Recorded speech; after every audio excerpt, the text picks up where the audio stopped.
नमस्कार दर्शकों, मैं डॉक्टर अंशु शर्मा आप सभी का स्वागत करता हूं हमारे आज के इस विशेष कार्यक्रम में। दर्शकों, आज विश्व भर में head and neck cancer day मनाया जा रहा है और इसी विषय पर और अधिक जानकारी के लिए हमारे साथ आज हमारे विशेष मेहमान एम्स बिलासपुर से assistant professor doctor Kuldeep Thakur ji हमारे साथ जुड़ चुके हैं। डॉक्टर साहब, आपका बहुत बहुत स्वागत है इस कार्यक्रम में। चलिए डॉक्टर साहब, कार्यक्रम की शुरुआत करते हैं। सबसे पहले तो डॉक्टर साहब मैं आपसे यही जानना चाहूँगा कि जो ये विश्व head and neck cancer day मनाया जाता है, ये क्यों मनाया जाता है, इसका क्या महत्व है? Head and neck cancer day 27 जुलाई को हम लोग हर साल मनाते हैं। इसका कारण ये था कि जो हमारे हेड एंड नेक कैंसर के जो रोगी थे उनका जो नंबर था वो बहुत ज़्यादा बढ़ रहा था। स्पेशली हमारा जो डेवलप वर्ल्ड है, हम जो प्रगतिशील देश हैं, जो अभी हम लोग प्रगति कर रहे हैं, जैसे इंडिया है हमारा देश, स्पेशली एशियन कॉन्टिनेंट है, तो यहाँ पे जो हेड एंड नेक कैंसर के मरीज़ है वो बहुत ज़्यादा बढ़ रहे थे। तो वो अल्टीमेटली क्या है कि वो पूरा दुनिया भर के पेशेंट बढ़ रहे थे, क्योंकि यहाँ की पॉपुलेशन थोड़ी ज़्यादा है। तो यहाँ जब नंबर ज़्यादा आएगा तो पूरे दुनिया भर में वो केसेस बहुत ज़्यादा हो जाते हैं। तो अगर हम दुनिया भर की बात करें, इस समय जो हेड एंड नेक कैंसर है ये 7वां सबसे कॉमन कैंसर है। ये दोनों मेल में भी, पुरुषों में भी और महिलाओं में भी है। जो पुरुषों में, ये पुरुषों में ज़्यादा कॉमन है। ये पुरुषों में 5वां सबसे कॉमन कैंसर है, जबकि महिलाओं में 7वां कॉमन कैंसर है। तो आप ये कह सकते हो कि पूरे दुनिया भर में हर साल तकरीबन 8 लाख, 8.25 लाख मरीज़ आते हैं पूरे दुनिया भर में, नए मरीज़ जो होते हैं। और सिर्फ हेड एंड नेक कैंसर की वजह से जो मौतें होती हैं दुनिया भर में वो तकरीबन 4.5 लाख होती हैं। तो ये नंबर अपने आप में बहुत ज़्यादा है। ठीक है जी। तो इसके लिए काफ़ी जो अच्छे डॉक्टर्स हैं जो बहुत अच्छा काम इसमें कर रहे हैं, उन लोगों ने वो लोगों को ये पाया कि हमें इसमें एक अलग से सुपर स्पेशलिटी शुरू करनी है ताकि हम अच्छी सर्विसेज प्रोवाइड कर सकें। तो इसलिए पहले अमेरिका में ये चीज़ शुरू हुई, अब हमारे देश में भी शुरू कर दी है। इस चीज़ में एक अलग से कोर्स शुरू कर रहे हैं। हमारे देश में ये इम्पॉर्टेंट क्यों है हेड एंड नेक कैंसर? हमारे देश में अगर इसका देखें कि कितना बोझ है हेड एंड नेक कैंसर का पॉपुलेशन के ऊपर, वो बहुत ज़्यादा है। पूरी दुनिया के तकरीबन 60% कैंसर के, जो हेड एंड नेक कैंसर के लोग एशियन कॉन्टिनेंट में पाए जाते हैं। उसमें मेनली भारत है, पाकिस्तान है, बांग्लादेश है। जो हमारा देश है वो पूरी दुनिया में सबसे ज़्यादा मुंह के कैंसर के जो मरीज़ होते हैं वो हमारे देश में होते हैं। तो आप इसका बर्डन समझ सकते हो। पुरुषों में जो ये मुंह का कैंसर है वो हर 100 कैंसर में 16 लोगों को सिर्फ मुंह का कैंसर है। तो आप सोच समझ कितना होता है ये। और महिलाओं में हर 100 में लगभग 4 महिलाओं को मुंह का कैंसर होता है। ओवरऑल अगर हम हेड एंड नेक कैंसर की बात करें तो हमारे देश में 100 में से जो 100 कैंसर नए एक साल में डायग्नोज होते हैं उसमें से 20 कैंसर सिर्फ हेड एंड नेक के होते हैं। आप समझ सकते हो। निश्चित तौर पे एक बहुत बड़ा आंकड़ा है जो हेड एंड नेक कैंसर का है। इसकी वजह से जो मौतें हो रही है वो भी आप ये समझ सकते हो कि जो 100 मौतें पर ईयर जो इंडिया में हो रही है उसमें से सिर्फ 15 मौतें ही जो है ना लगभग 15 मौतें हेड एंड नेक कैंसर की वजह से है। तो आप समझ सकते हो कि कितना मौतें इसकी वजह से हो रही है। पे एक घातक रूप ले चुका है हमारे देश में भी। डॉक्टर साहब, जैसे बात हम हेड एंड नेक कैंसर की कर रहे हैं, आपने मुंह के कैंसर की बात की, तो इसमें हेड एंड नेक कैंसर के अंतर्गत कौन कौन से कैंसर के प्रकार हैं जो इसके अंदर ट्रीट किए जाते हैं? इसमें हेड एंड नेक कैंसर में हमारे बहुत सारे के कैंसर्स पाए जाते हैं। इसमें अगर मैं जगह के हिसाब से बताऊँ आपको तो जो सबसे कॉमन है हमारे देश में वो मुँह का कैंसर है। ठीक है जी। उसके बाद गले का कैंसर आता है जिसमें लोगों को काफ़ी समस्या आती है, हम लोग और भी बात करेंगे इस बारे में। उसके अलावा हमारा थायराइड कैंसर आता है जो हम लोग देखते हैं। उसके अलावा जो हम बोलते हैं कि जो थूक की जो ग्रंथि है, salivary gland cancer, parotid cancers, वो इसमें आते हैं। उसके अलावा नाक के कैंसर्स आते हैं, साइनसेस के कैंसर्स आते हैं, कान के कैंसर्स आते हैं। और सबसे इम्पॉर्टेंट जो अभी लेटेस्ट वो है जो बहुत चैलेंजिंग माने जाते हैं कैंसर्स, वो हैं जो हमारा दिमाग हड्डी के ऊपर बैठता है, उसको स्कल बेस बोलते हैं। उसके जो कैंसर्स हैं वो भी हमारे उसमें आते हैं। उसके अलावा स्किन के, हमारा सिर के और मुंह की चमड़ी, गले की चमड़ी, ये सब कैंसर हम लोग देखते हैं। तो ओवरऑल अगर मैं बताऊं तो हमारा स्कल बेस जिसके ऊपर दिमाग बैठता है लगभग इस लेवल से, और जो कॉलर बोन होती है क्लेविकल, यहाँ तक का जो कैंसर है वो हम लोग इसको ट्रीट करते हैं। तो निश्चित तौर पे बहुत अलग अलग प्रकार के कैंसर्स इसके अंदर आते हैं। तो डॉक्टर साहब, मैं आपसे जानना चाहूँगा कि किसी भी इनमें से किसी भी तरह के अगर कैंसर को पहचानने की बात करें या एक आम आदमी ये समझना चाहे कि ऐसे कौन से सिम्टम हैं जो शुरुआती तौर पे इन तरह के कैंसर्स के दिखते हैं जिसके बाद एक इंसान को अपना चेकअप करवाना ज़रूरी हो जाता है? जो लक्षण है वो इसके ऊपर डिपेंड करता है कि उसको कौन सी जगह का कैंसर है। जैसे हमारे देश में सबसे कॉमन हम लोग बोलते हैं मुंह का कैंसर है, तो उसमें हम लोगों को ये देखना पड़ेगा, मरीज़ खुद ये चीज़ देखते हैं कि जो एक आम अल्सर छाले मुंह में पड़ते हैं वो तकरीबन 7 से 10 दिन में ठीक हो जाते हैं या मैक्सिमम दो हफ्ते में ठीक हो जाते हैं।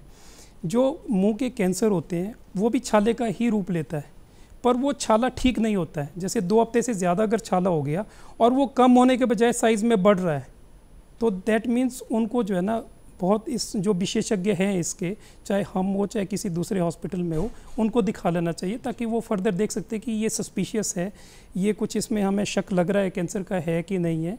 तो वो मुंह के कैंसर में जनरली छाले से शुरू होता है, वो बहुत एडवांस स्टेज में होता है कि जब मरीज़ अपना मुंह नहीं खोल पाता है, गले में सोजिश आ जाती है। इसके अलावा जैसे गले का कैंसर है वो मुख्यतः आवाज़ का ख़राब होना, आवाज़ का बैठना या खाना खाने में दिक्कत होना, और खाना खाने के साथ जब हम खाना निगलते हैं तो उसको दर्द होती है, तो वो गले के कैंसर के लक्षण होते हैं। और कैंसर की दूसरी ये होती है कि वो शुरू में दर्द नहीं होती है, इसलिए लोग हमारे पास नहीं आते हैं, उनको लगता है अच्छा छाला है। दर्द उसकी तब होती है जब वो बढ़ जाता है, वहाँ पे जिस जगह पे है अगर वो वहाँ से बढ़ जाए और साथ की दूसरे जो ऑर्गेन्स होते हैं उनको डैमेज करना शुरू कर दें, तब उसमें दर्द होती है। तो हमें ये चीज़ ज़रूर है कि अगर बिना दर्द के कोई छाला मुँह में जो ठीक नहीं हो रहा है तो इसका मतलब ये नहीं है कि वो नुकसानदायक नहीं है। तो हमें किसी भी विशेषज्ञ जो भी इसके हैं उनको दिखा लेना चाहिए। निश्चित तौर पे अगर कोई भी इस तरह का इनिशियल सिम्टम, चाहे हम मुंह के छाले की बात करें, तो चेक करवाना बहुत ज़रूरी है, तभी अर्ली स्टेज पे कैंसर का डिटेक्शन किया जा सकता है। डॉक्टर साहब ये तो बात रही कि इसके अर्ली साइंस क्या हैं। जब एक पेशेंट में इस तरह के साइंस आने शुरू हो जाते हैं, इस तरह के सिम्टम्स दिखने शुरू हो जाते हैं, तो आपके पार्ट में किस तरह से उसका डायग्नोसिस किया जाता है, या ये कहें कि सबसे पहले कैसे ये पता लगाया जाता है कि उसको किस एरिया का कैंसर है, उसको डायग्नोस कैसे करें? देखिए, एक तो मैंने अभी जो आपको लक्षण बताए लक्षण है, इसके अलावा कुछ ऐसे भी होते हैं कि कई बार सिर्फ गले में गिठली होती है, लिम्फ नोड जिसको बोलते हैं, या थायराइड है तो उसमें स्वेलिंग है, लंप है, सोजिश करके आ रहा है, या पैरोटिड में लंप करके आ रहा है, या नाक से रेशा चल रहा है उसमें खून आ रहा है, तो वो सारे लक्षण हो। जैसे हमारे पास इन लक्षण के साथ जब ये मरीज़ हमारे पास आते हैं तो सबसे पहले हम लोग देखते हैं कि अच्छा कौन सी जगह है इसमें इन्वॉल्व है, नाक इन्वॉल्व है या मुंह इन्वॉल्व है, गला जो भी है, हम उसको देखते हैं। सबसे पहले जो प्राइमरी ट्यूमर है, कैंसर है, उसको हम अच्छे से देखते हैं कि हाँ ये बीमारी यहाँ पे है और कहाँ कहाँ गई हुई है यहाँ से। उसके साथ हम ये देखते हैं कि जो हमारा क्या होता है कि जो ट्यूमर होता है, जो प्राइमरी जगह जो कैंसर होता है, वहाँ से लिम्फ नोड्स होते हैं, गले में गिठली होती है, वहाँ के लिए भी फैलता है, तो हम लोग वो भी देखते हैं कि वहाँ तक कितना फैला हुआ है ये। ठीक है जी। इसके अलावा हम लोग ये देखते हैं कि मरीज़ को कुछ और बीमारी तो नहीं है इसके अलावा, क्योंकि कैंसर का जो भी हम लोग इलाज करते हैं वो थोड़ा सा लंबा चलता है और उससे शरीर के ऊपर थोड़े से दुष्प्रभाव भी पड़ते हैं, दुष्प्रभाव या फिर साइड इफ़ेक्ट आप बोलोगे। तो उसके लिए हमें क्या होता है कि शरीर में जैसे हमें शुगर की बीमारी तो नहीं है मरीज़ को ब्लड प्रेशर है, किडनी की बीमारी, हार्ट की बीमारी, कुछ ऐसी और बीमारी तो नहीं है, तो उनको भी हमें अच्छे से पहले टैकल करना होता है, कंट्रोल करना होता है। तो वो चीज़ें हम देखते हैं। उसके साथ हम लोग ये भी देखते हैं कि मरीज़ काम कैसा कर रहा है, मरीज़ काम ठीक करता है या कैंसर की वजह से उसको कमज़ोरी आई है, उसको हम इलाज कर सकते हैं, क्योंकि इलाज अपने आप में भी थोड़ा सा लंबा रहता है और थोड़ी दिक्कतें रहती है। इसके अलावा हम ये देखते हैं कि ये कैंसर इसको क्यों हुआ है ना। तो कैंसर क्यों हुआ, इसके लिए बहुत सारे हम इसके बारे में डिस्कस करेंगे कि क्यों कैंसर हुआ है। ये बहुत इंपॉर्टेंट चीज़ है। अगर जिस वजह से उसको कैंसर हो रहा है, अगर वो उस चीज़ को कंटिन्यू रखता है, मान लो वो धूम्रपान का सेवन करता है, तो लगातार रखेगा तो क्या होगा, उसकी ट्रीटमेंट अच्छे से नहीं हो पाएगी। अगर हमने ये कैंसर ट्रीट कर भी लिया तो दोबारा होने का रिस्क है, और ये ट्रीटमेंट भी उतनी इफेक्टिव नहीं होती है। ठीक है जी। तो ये सब करने के बाद जब हमने उनको अच्छे से देख लिया, फिर हमें लगा कि नहीं ये हमें डाउटफुल कैंसर लग रहा है, इसमें काफ़ी ज़्यादा सस्पिशियस है, तो हम लोग फिर उसमें से सबसे पहला काम होता है बायोप्सी करना। उसमें क्या होता है कि हम एक छोटा सा टुकड़ा लेते हैं, अगर मुंह का कैंसर होगा तो उसमें हम छोटा सा टुकड़ा लेंगे, उसको टेस्ट के लिए भेजेंगे। अगर गले का होगा तो आजकल बहुत नए नए आविष्कार हो रहे हैं हमारे बायोलॉजी हमारे साइंस में, तो उसमें क्या है कि हम लोग या तो स्कोपी से ही ले लेते हैं या बेहोश करके लेते हैं। वो डिपेंड करता है कि पेशेंट की किस चीज़ के लिए ज़्यादा अफोर्ड कर सकता है, उसको हम बेहोश कर सकते हैं या सुन करके भी कर सकते हैं। तो बायोप्सी सबसे ज़रूरी है, उसके बगैर हम कोई भी डायग्नोसिस नहीं बना सकते हैं। बायोप्सी अगर हमने कर दिया, उसके बाद हमें कुछ चीज़ें तो देखने पे पता चल रहा है कि ये कैंसर यहाँ गया हुआ है, लेकिन जो डीप अंदर कितना गया हुआ है वो चीज़ हमें मालूम नहीं चल पाती है जस्ट देखने से। उसके लिए हम लोगों को सीटी स्कैन या MRI या पेट स्कैन वो ज़रूरी होता है।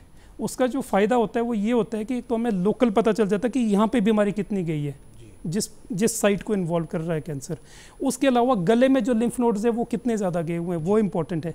उसके अलावा कुछ कैंसर ऐसे होते हैं, हो सकता है यहाँ पे छोटा सा हो, गले में गिठली थोड़ी बड़ी हो, वो कैंसर शरीर में कहीं और जगह तो नहीं फैला है, उसके लिए भी हमें पहले ही इन्वेस्टिगेशंस करनी पड़ती है। जी डॉक्टर साहब, जैसे आपने बात की इन्वेस्टिगेशन की, एक बार किसी पेशेंट का ये इन्वेस्टिगेट हो जाए कि किस एरिया का कैंसर है, उसके बाद क्या प्रोसीजर रहता है पेशेंट की, उसकी डायग्नोसिस क्या रहता है, उस बारे में मैं जानना चाहूँगा। हम लोग जब हम बायोप्सी करते हैं उसके बाद जब रिपोर्ट आती है उसमें पता चल जाता है ये कैंसर है या नहीं है। वो हमें ज़रूरी रहता है किसी भी ट्रीटमेंट के लिए कि उसका टिश्यू डायग्नोसिस पता चलना चाहिए कि जो हमने मांस का टुकड़ा लिया था उसमें क्या आया। उसके बाद जो सीटी स्कैन, एमआरआई या फिर पेट स्कैन की अगर ज़रूरत है कि शरीर में कहीं, वो सब करने के बाद सबसे पहला काम हमारा होता है कि हम लोग स्टेजिंग चेक करें कि क्या स्टेज है। स्टेज इसलिए ज़रूरी रहती है, एक तो उससे हमारी जो ट्रीटमेंट है वो पता चलती है कि क्या ट्रीटमेंट हमने मरीज़ को देनी है। तो स्टेजिंग में अलग अलग होता है, जैसे ट्यूमर होता है उसकी स्टेज अलग होती है, फिर लिम्फ नोड है उसकी स्टेज अलग होती है, शरीर में कहीं और जगह है उसकी स्टेज अलग होती है। और दूसरा, ये स्टेजिंग अलग अलग होती है हर कैंसर के लिए, चाहे मुंह का कैंसर हो, गले का हो, पैरोटिड हो, थायराइड हो, हर चीज़ के लिए अलग स्टेजिंग होती है और ट्रीटमेंट भी अलग होता है हर चीज़ के लिए। तो जनरली हम लोग जो बोलते हैं कि हम स्टेज 1, 2, 3, 4, 4 को भी हम 4A, B, C में करते हैं। तो जो 4C होता है वो सबसे एडवांस होता है, मतलब शरीर में कहीं और जगह कैंसर गया हो, तो उसमें हम लोगों के पास जो मरीज़ को ठीक करने की जो होती है वो हम नहीं कर पाते हैं, क्योंकि शरीर में यानी कि वो सबसे एडवांस लेवल है और उसके बाद अब उसको क्योर नहीं किया जा सकता। जी। तो हम लोग दूसरा क्या होता है कि जो अर्ली स्टेज होते हैं, हमने जो स्टेज 1 और स्टेज 2 होते हैं उसको हम अर्ली स्टेज बोलते हैं, उसका प्रोग्नोसिस बहुत अच्छा होता है। तो अर्ली स्टेज में हम लोग सिंगल मोडेलिटी देते हैं, मतलब एक ही चीज़ से ट्रीट करते हैं। अगर ऑपरेशन से हो तो सिर्फ ऑपरेशन होगा, अगर हम रेडियोथेरेपी दे रहे हैं तो सिर्फ रेडियोथेरेपी से होगा अर्ली स्टेज में। जो एडवांस स्टेज होती है उसमें सिंगल ट्रीटमेंट से नहीं होता है, आपको दोनों चीज़ें देनी होती है। या तो सर्जरी अगर कर रहे हो तो आपको साथ में रेडियोथेरेपी भी बाद में देनी पड़ती है, कीमोथेरेपी की कभी ज़रूरत पड़ती है, कभी नहीं पड़ती है। अगर आप सिर्फ रेडियोथेरेपी और कीमोथेरेपी दोनों दे रहे हो तो फिर वो दोनों चीज़ें कंबाइन करनी पड़ती है एडवांस स्टेज में।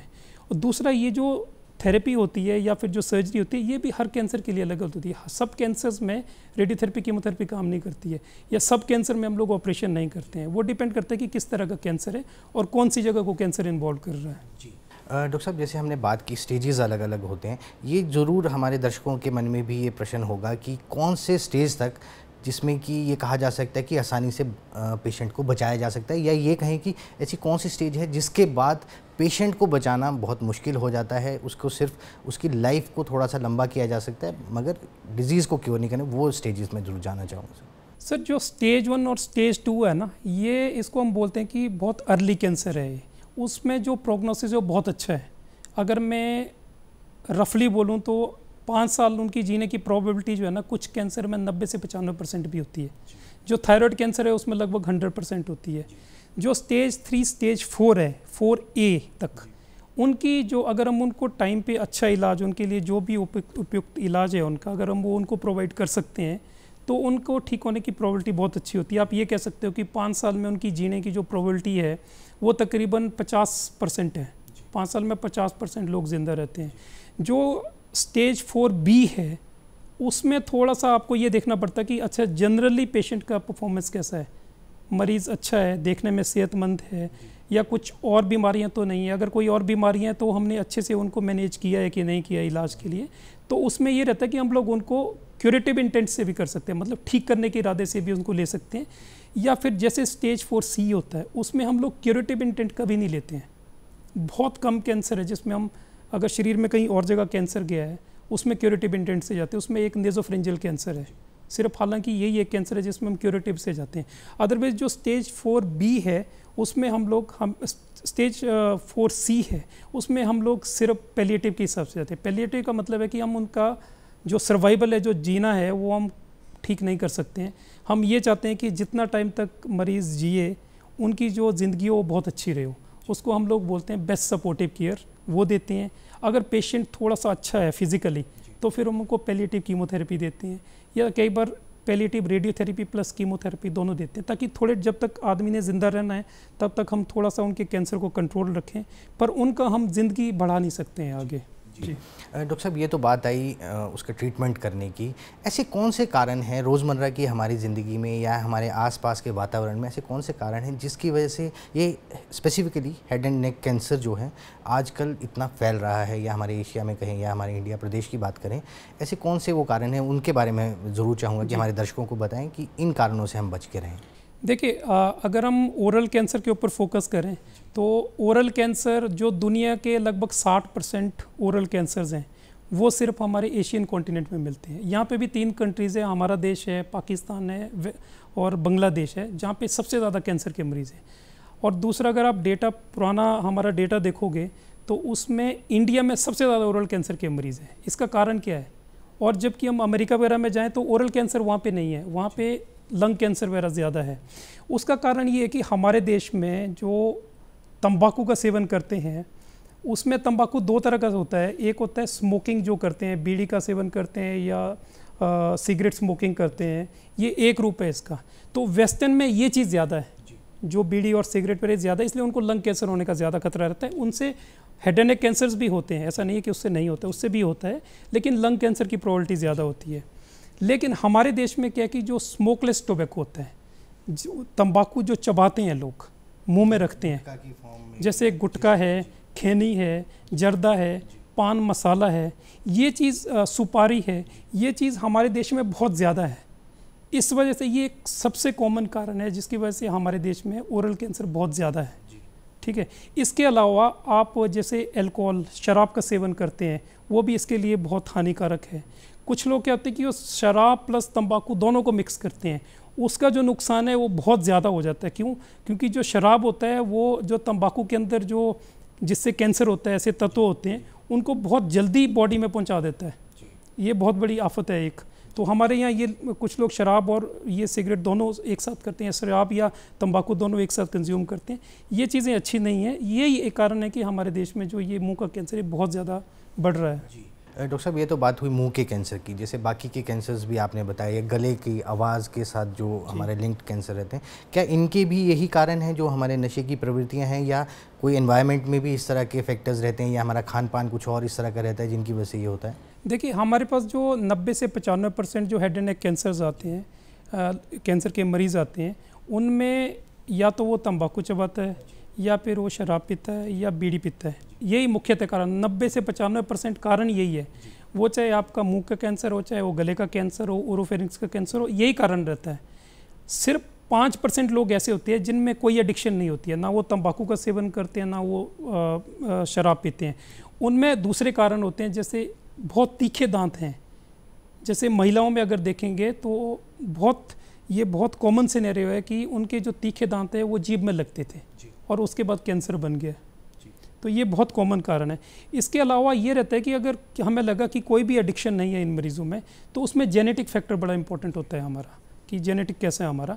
तो अगर ओवरऑल हम देखें तो ये बेसिकली जो जेनेटिक फैक्टर है, जो बाहर से तंबाकू या कुछ भी जिससे कैंसर होता है, वो उन पदार्थों का सेवन होता है, उनका आपस में जो इंट्रैक्शन होती है उसका कारण होता है कि कुछ को कैंसर होता है, कुछ को कैंसर नहीं होता है। इसके अलावा जैसे थायराइड कैंसर है, इसमें इन चीज़ों का ज़्यादा रोल नहीं है, इसमें जेनेटिक फैक्टर इंपॉर्टेंट है। उसके अलावा बोलती है कि पहले रेडिएशन थेरेपी मिली हो, उसमें रहता है, या कुछ प्रोलॉन्ग्ड हाइपोथायराइडिज्म वगैरह हो, उसकी वजह से रहता है, उसमें ये रीज़न नहीं है। उसके अलावा जैसे नाक और पेरेनेसल साइनसिस कैंसर है, उसमें ये कारण उतने नहीं हैं। बट इसके अलावा जैसे कुछ लोग जैसे फर्नीचर इंडस्ट्री वगैरह में काम करते हैं, तो ये देखा गया कि उन लोगों में नाक और साइनसिस के ज़्यादा रहते हैं रिस्क, तो वो एक इम्पॉर्टेंट फैक्टर है उसमें।